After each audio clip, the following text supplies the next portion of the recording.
آپ نے ابھی تک ہمارا چینل سبسکرائب نہیں کیا تو ابھی سبسکرائب کریں اور بیل آئیکن کو کلک کر کے ہماری لیٹسٹ ویڈیوز کے بارے میں اپڈیٹ جانیں۔ بسم اللہ الرحمن الرحیم ما كان محمد ابا احد من رجالكم ولكن رسول الله وخاتم النبيين قال رسول الله صلى الله عليه وآله وسلم انا خاتم النبيين لا نبي بعدي۔ حاضرین بات تمکین، ختم نبوت کے شاہینوں، یہ صدیق اکبر کا عہد خلافت ہے۔ یمامہ کے میدان میں 1200 صحابہ کرام کی لاشیں پڑی ہیں،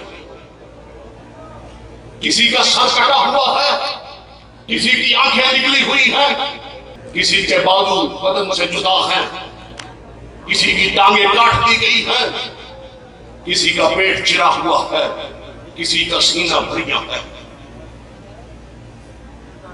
یہ 1200 صحابہ کرام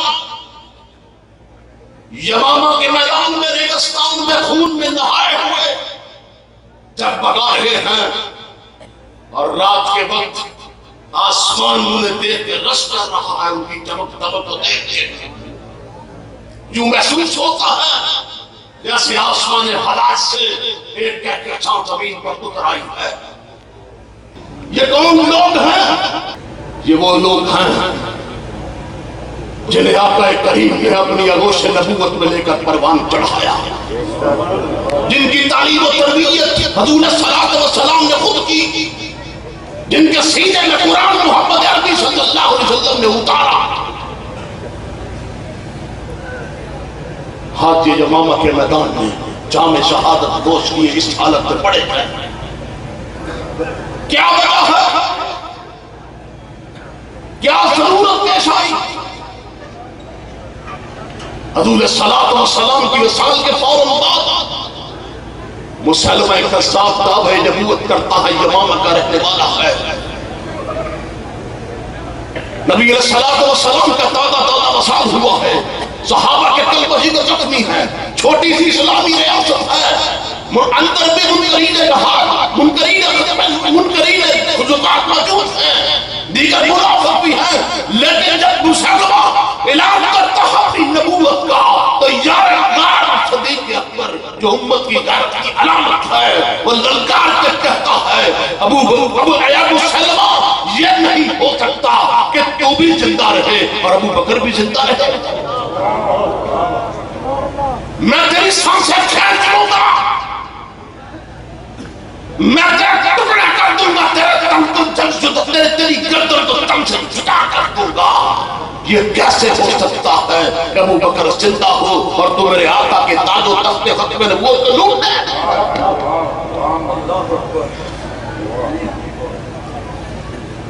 فوراً لشکر روانہ کیا۔ سنو لوگو، مدینہ طیبہ سے یمامہ 850 کلومیٹر پہ واقع ہے۔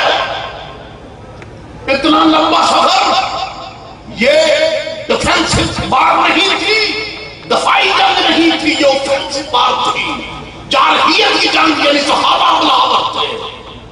سب کچھ چھوڑا وہاں پہنچ گئے، کس کام کے لیے بولیے ذرا؟ ختم نبوت کے لیے۔ وہاں پہنچ گئے، انہوں نے نبی کے شہر کو چھوڑ دیا، کس کام کے لیے؟ وہ سب کہتے ہیں مدینے چلو، مدینے چلو، مدینے چلو۔ صحابہ نے کہا یمامہ چلو، یمامہ چلو، یمامہ چلو۔ مدینہ منورہ چھوڑا، وہ مسجد چھوڑی، مسجد نبوی جہاں ایک رکعت کا ثواب 50,000 کے برابر ملتا ہے وہ بھی چھوڑی۔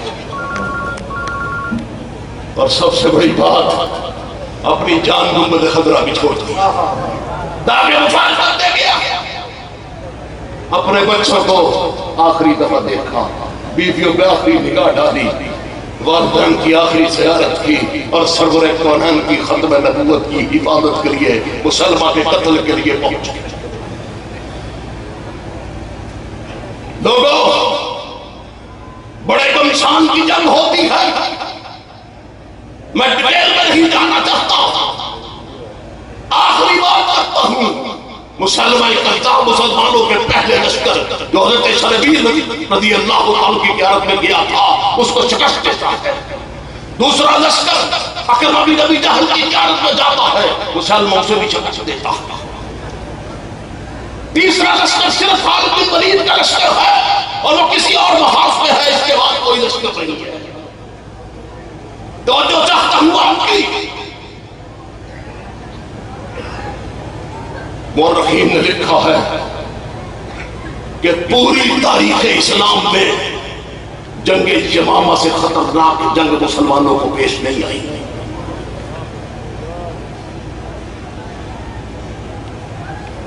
حضور صلی اللہ علیہ وسلم کے دعوے نبوت سے لے کر وصال نبوی تک جو 23-24 سال کا عرصہ بنتا ہے، جس میں غزوہ بدر ہوا، احد ہوا، خندق ہوا، خیبر ہوا، حنین ہوا، دیگر سرایا اور کفار کے اکا دکا مظالم سے جتنے مسلمان شہید ہوئے، ان کی تعداد ٹوٹل صحابہ ان کی تعداد 259 ہے، اور صرف مسئلہ ختم نبوت کے لیے صحابہ شہید ہوئے ان کی تعداد 1200 ہے۔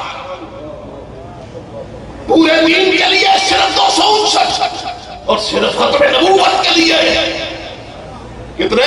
1200۔ ہمیں کیا پتا؟ یہ صحابہ وہاں پہنچتے ہیں۔ اب جب دونوں لشکروں کی شکست کی خبر آتی ہے تو صدیق اکبر کہتے ہیں کہ تم دونوں مدینے لوٹ کے مت آنا، میں تمہاری شکل نہیں دیکھنا چاہتا، میں تمہاری مدد کے لیے تیسرا لشکر خالد بن ولید کی قیادت میں بھیج رہا ہوں اور یہ آخری لشکر ہے، اس کے بعد کوئی لشکر نہیں۔ مورخین نے کہا کہ جس طرح جنگ بدر کو اسلام کی فنا اور بقا کی جنگ کہا جاتا ہے، اسی طرح جنگ یمامہ بھی اسلام کی فنا اور بقا کی جنگ تھی، بلکہ یہ اس سے زیادہ سخت جنگ ہے کہ بدر کے اندر نبی اکرم صلی اللہ علیہ وسلم خود موجود ہے صحابہ کی حوصلہ افزائی کے لیے۔ یہاں پہ حضور صلی اللہ علیہ وسلم موجود ہے۔ بدر میں کوئی شکست نہیں ہوئی، یہاں پر 2 شکستیں ہوئی۔ میں اس کی سنسیٹیوٹی بتانا چاہتا ہوں، اس کی حساسیت۔ صدیق اکبر مدینہ خالی ہو چکا ہے، سب روانہ ہو گئے ہیں یمامہ کے میدان کی طرف، چند بوڑھے موجود ہیں۔ صدیق اکبر دیکھتے ہیں چند لڑکے کھیل رہے ہیں، ان میں سے کہتے ہیں تم میں سے کوئی ہے جو میرا خط لے کے خالد بن ولید تک جائے؟ حساسیت بتانا چاہتا ہوں۔ ایک نوجوان لڑکے نے کہا میں لے کے جاتا ہوں۔ کہا گھر سے گھوڑا ازادیرا لے کے آ جاؤ۔ وہ گھوڑا ازادیرا لے کے آ گیا جلدی سے۔ صدیق اکبر خط لکھ رہے تھے۔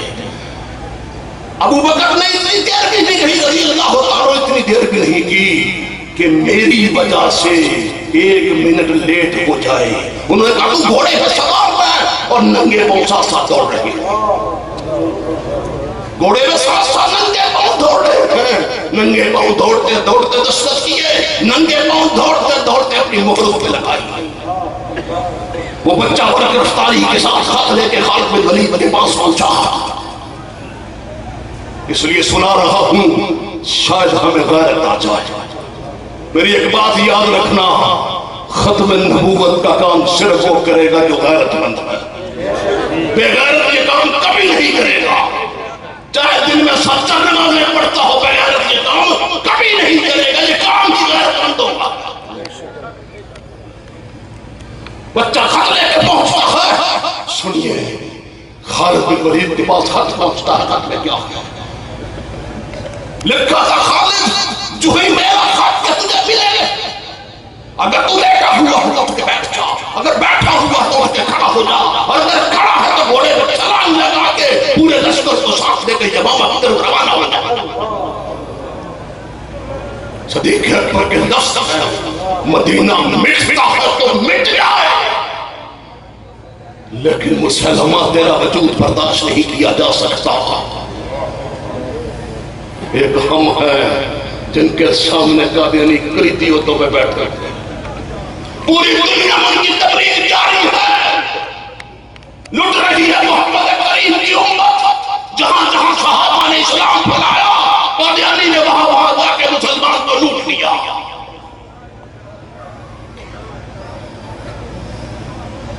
خالد بن ولید لشکر کو لے کے پہنچتے ہیں، تینوں لشکر ملتے ہیں، مسلمہ کذاب ان تینوں لشکر ملے ہوئے لشکر کو بھی عورتوں کے خیموں تک واپس لے آتا۔ بات کو مختصر کر رہا ہوں، یہ پلٹتے ہیں صحابہ، پیچھے ہٹنا شروع ہو گیا، مسلمی پیچھے ہٹنا شروع ہو گئے۔ آخر جنگ ختم نہیں ہوتی، جنگ ختم نہیں ہوتی۔ خالد بن ولید کہتے ہیں تلاش کرو مسلمہ کذاب کہاں ہے۔ کاش کوئی ایک صدی قبل یہ کہتا تلاش کرو مرزا قادیانی کہاں ہے۔ ایک بندے کا کام تھا جس کا خمیازہ آج ساری امت بھگت رہی ہے۔ مجھے پنجاب یونیورسٹی کے vice chancellor professor Alauddin Siddiqui یاد آ گئے۔ موچی دروازہ میں شاہ صاحب کے ساتھ تقریر کرتے اس نے کہا تھا، مسلمانوں تمہارے دامن پہ بہت بڑا داغ ہے، اور وہ اتنا بڑا داغ ہے کہ 7 سمندروں کا پانی بھی اس داغ کو نہیں دھو سکتا، اور وہ داغ یہ ہے کہ ہندوستان میں مرزا قادیانی قتل ہونا چاہیے تھا۔ کیوں جی؟ بے شک ہونا چاہیے تھا، یہ گند نہ پڑتا۔ علاج وہی ہے جو آقا کے قرآن نے بتایا ہے، جو آقا نے بتایا ہے اور جس پر عمل کر کے صحابہ نے دکھایا۔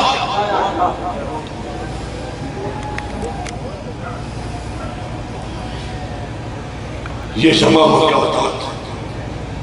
مسلمان نظر آ جاتا ہے، بات کو لپیٹ رہا ہوں سمیٹ رہا ہوں، مسلمان نظر آ جاتا ہے، 3 طرف سے لوگ ان کی طرف بڑھتے ہیں۔ ایک طرف سے حضرت عبداللہ ہے، دوسری طرف سے راشد بن حرب ہے، اور درمیان میں راستہ سب سے مشکل راستہ ہے، اور اس راستے کو سروں کی فصل کاٹتی ہوئی، بدن میں چھیدنے اڑاتی ہوئی ہے۔ ایک صحابی ام عمارہ رضی اللہ تعالیٰ وہ چل رہی ہے۔ ام عمارہ رضی اللہ، آپ کو ہمارا سلام پہنچے، بغیرتوں کا کنجروں کا سلام پہنچے۔ گھر نہیں کیا کہ میرے پیغمبر کے تاج پہ کوئی کھاٹتا ہے، مدینہ سے صاف چلی۔ مسلمہ کی طرف تینوں پڑھتے ہیں، 7 بیٹے کو لیا، ادھر سے عبداللہ ان کا بیٹا ہے، وہ مسلمہ کی طرف پڑھتا ہے، ادھر سے راشد بن حرب اسی بھالے کو تولتا ہے، مسلمہ کا نشانہ لیتا ہے، مسلمان ویسی نیزہ والا پھینکتا ہے، اس کی ناک میں لگتا پار ہو جاتا ہے، ادھر سے ام عمارہ کی تلوار اس کے سر سے پڑتی ہے، اور ان کے بیٹے عبداللہ کا وار اس کے کندھے میں پڑتا تھا، مسلمہ جہنم واصل ہو جاتا۔ جب میں نے ام عمارہ کا یہ واقعہ پڑھا، میرا دل چاہا میں اپنی جنس تبدیل کرا دوں، مجھے مرد کہلاتے ہوئے شرم محسوس ہوئی، میرا جی چاہا میں لپسٹک لگاؤں، کالے رنگ سرخ رنگ کا دوپٹہ اوڑھ لوں، اگر میں مرد ہوں تو پھر وہ کیا؟ غیرت تھی نا۔ اور سنو، اسی جنگ میں ام ہمارا کا لڑتے ہوئے ایک ہاتھ کٹ گیا اور یمامہ کے میدان میں کھو گیا۔ خاتون ہے یہ کچھ کیا اور ہم کچھ نہیں کرتے۔ مسلمہ کا سنیے، 27,000 مرتدین کو جہنم واصل کیا گیا، 40,000 کا لشکر اس کے پاس تھا، ان میں سے صحابہ نے 27,000 کو جہنم واصل کیا، باقی کیا کیے؟ دربار خلافت میں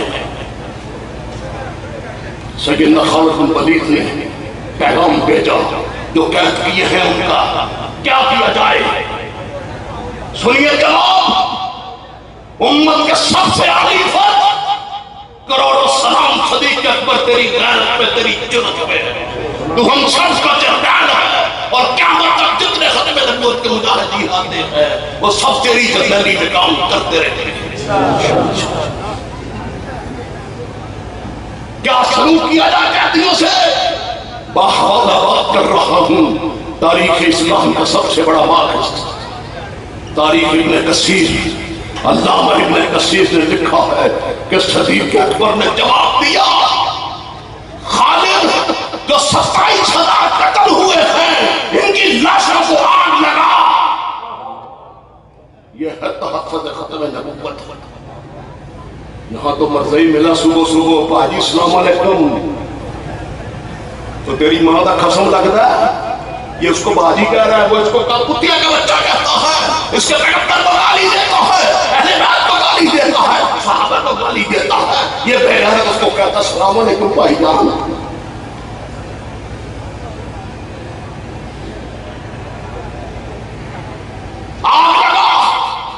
سنیے کسی جنگ کے اندر یہ احکامات نہیں ملتے. کہا خالد ان کی بستیوں کو برباد کرتے ہیں، ان کی عورتوں کو قیدی بنا لے، ان کے بچوں کو قیدی بنا دے، ان کی فصلیں کاٹ کے ان کے مکان برباد کرتے ہیں، ان کے پھلدار درخت اجاڑ دے، تاکہ قیامت تک آنے والے لوگوں کو پتہ چل جائے کہ مسلمان ختم نبوت کے لیے کتنا غیرت مند ہے.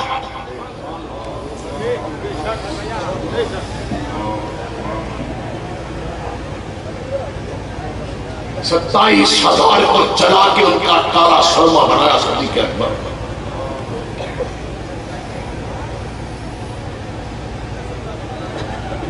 27,000 کا. اور اس جنگ میں 1250 صحابہ کرام بھی شہید ہوئے. یہ 1200 صحابہ کرام یمامہ کے انتظار میں پڑے. لوگوں میں سوال کرتا ہوں یہ کون لوگ ہیں؟ یہ محمد عربی صلی اللہ علیہ وسلم کے دامن کے پھول تھے جو یمامہ کے میدان میں مسلے گئے. یا آقا کریم کی جھولی کے موتی تھے جو یمامہ کے میدان میں رل گئے. یہ سرور کونین صلی اللہ علیہ وسلم کی پچھلی رات کے آنسو تھے جو یمامہ کے میدان میں جذب ہو گئے.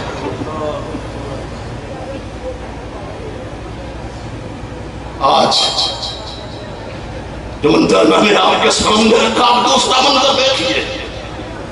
آج میں جب کسی مسلمان کو قادیانی سے مصافحہ کرتے دیکھتا ہوں تو مجھے صحابہ کے کٹے ہوئے ہاتھ رلاتے.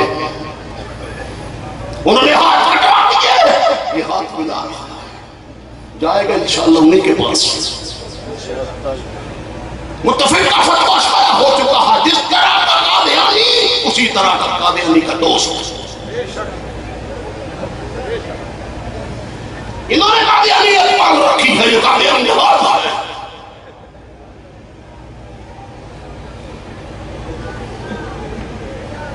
جب میں کسی مسلمان کو قادیانی سے میٹھی رسی کی زبان سے گفتگو کرتے دیکھتا ہوں تو مجھے صحابہ کا کٹا ہوا گلا یاد آ جاتا. جب میں کسی مسلمان کو قادیانی سے بغل گیریاں کرتے دیکھتا ہوں تو مجھے صحابہ کے کٹے ہوئے بازو یاد آتے ہیں. جب میں کسی مسلمان کو پاؤں کسیٹتا ہوا کسی قادیانی کے گھر کی طرف جاتے دیکھتا ہوں تو مجھے صحابہ کے کٹے ہوئے پاؤں رلاتے ہیں. جب میں کسی مسلمان خاتون کو قادیانیوں کے گھر جاتے دیکھتا ہوں تو مجھے صحابہ کی بے بگان یاد آتی ہیں. جب میں کسی ماسٹر کو دیکھتا ہوں وہ قادیانی بچوں کو پڑھاتا ہے تو مجھے صحابہ کے یتیم بچے یاد آتے ہیں. انہوں نے کیا کیا؟ یہ کیا کر رہا ہے؟ انہوں نے بھی کلمہ پڑھا تھا لا الہ الا اللہ محمد رسول اللہ. ہم نے بھی وہی پڑھا. انہوں نے کیا کیا؟ ہم نے کیا کیا؟ اللہ کی قسم کھا کے کہتا ہوں میں نے یہ ساری تاریخ پڑھی ہے. الحمدللہ اللہ نے مجھے 38 کتابیں اس مسئلے پر لکھنے کی توفیق عطا فرمائی ہے. ہم نے قادیانیت کو اپنی جھولی میں رکھ کے پالا ہے. ہم مجرم ہیں، ہم نے حفاظت نہیں کی اپنے نبی کی. ہم نے اپنے نبی کی عزت کی حفاظت نہیں کی، اللہ نے ہماری عزتوں سے ہاتھ اٹھا لیا۔ اب دیکھو کیا کچھ ہو رہا ہے پوری دنیا میں مسلمانوں کے ساتھ۔ خارج کا کتے سے بدتر صورت حال ہے ان کی، جہاں بیٹھا ہے وہاں پہ اس کا قتل عام ہو رہا ہے۔ امریکہ نے 20 لاکھ افغانستان میں مارے۔ اچھا دیکھو، اس لیے کہ یہ غدار ہے اپنے نبی کا، 20 لاکھ افغانستان میں مارے، رشیا میں 7 لاکھ مارے، چچنیا میں مارے، شام میں کتنے مارے، بوسنیا میں 6 لاکھ مارے، 1 لاکھ ہندوستان میں مارے، اور کتنے خطے ہیں ان کی تعداد 1 کروڑ کے قریب پہنچتی ہے جنہیں مارا گیا، اس لیے کہ انہوں نے اپنے نبی کی حفاظت نہیں کی، اپنے نبی کی آبرو کی پر پہرا نہیں دی۔ میرے دوستو ذرا توجہ کرنا، ہم سے سوال ہونا ہے جب حشر کی ہولناکی ہوگی، 50,000 سال کا دن ہوگا، سوا نیزے پر چمکتا ہوا سورج ہوگا، پانی ابالے کھا رہا ہوگا، ہر شخص اپنے پسینے کے مطابق ڈوبا ہوگا، انسان اتنا بھوکا ہوگا کہ اپنا ہاتھ اپنا گوشت کھا جائے گا، پیاس سے زبان سوکھی ہوگی۔ اس حالت میں جب شافع محشر صلی اللہ علیہ وسلم ساقی کوثر حوض کوثر پہ کھڑے ہوں گے تو اگر ہم نے جا کے ان سے شفاعت طلب کی تو انہوں نے پوچھ لیا کہ بتا تو جب میری نبوت پہ ڈاکہ ڈالا گیا، جب میرا قرآن بدلا گیا، میری حدیث بدلی گئی، جعلی صحابہ بنائے گئے، جعلی مومنین بنائی گئی، جعلی مذہب بنا گیا، مرزا نے مجھ کو گان نہ دی، میری اہل بیت کی توہین کی، میرے دین پہ بلڈوزر چلا دیے گئے، میرے دین کے ٹکڑے ٹکڑے کر کے پھینک دیا گیا، بتا اگر تیرا میرے ساتھ تعلق تھا تو تو نے میرے لیے کیا کیا؟ یہ ایک سوال ہے جس کا جواب آپ نے بھی دینا ہے، میں نے بھی دینا۔ کیا کہتے ہیں؟ تحفظ ختم نبوت ہے کیا؟ میں جمامہ کے میدان میں ایک نظر ڈالتا ہوں تو دیکھتا ہوں ایک صحابی لڑ رہے ہیں، لڑتے لڑتے ان کی تلوار ٹوٹ گئی، ایک کافر نے ان کے پاؤں پہ تلوار ماری، ہڈی کٹ گئی، تھوڑا سا گوشت لٹکا رہ گیا، انہوں نے وہ پاؤں اپنے جان سے توڑا اور پوری قوت سے اس کے منہ پر دے مارا، اسے جہنم واصل کر دیا۔ صحابہ اپنے اعضاء کٹا کٹا کے لڑے اس مسئلے کے لیے، اور اس مسئلے کے لیے تو ہمارے منبر و محراب والا بھی نہیں بولتا، یہ مسئلہ اسکولوں میں نہیں پڑھایا جاتا، یہ مسئلہ کالجوں میں نہیں پڑھایا جاتا، یہ مسئلہ یونیورسٹیوں میں نہیں پڑھایا جاتا، اور لوگ اس کام سے واقف ہی نہیں ہیں۔ ہم کتنے بڑے مجرم ہیں۔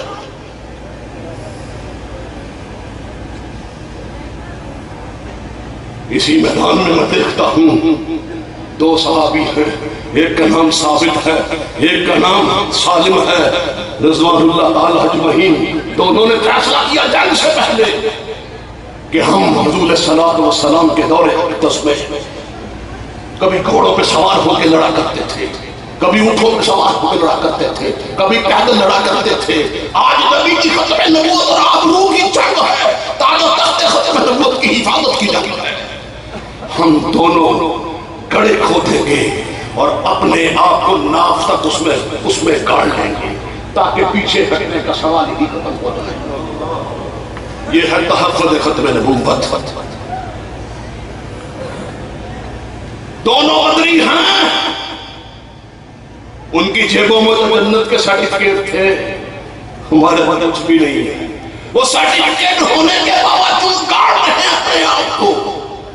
جنگ ختم ہوئی، جنگ ختم ہوئی، صحابہ نے دیکھا دونوں دادے شجاعت دیتے دیتے وہی جامع شہادت نوش کر گئے۔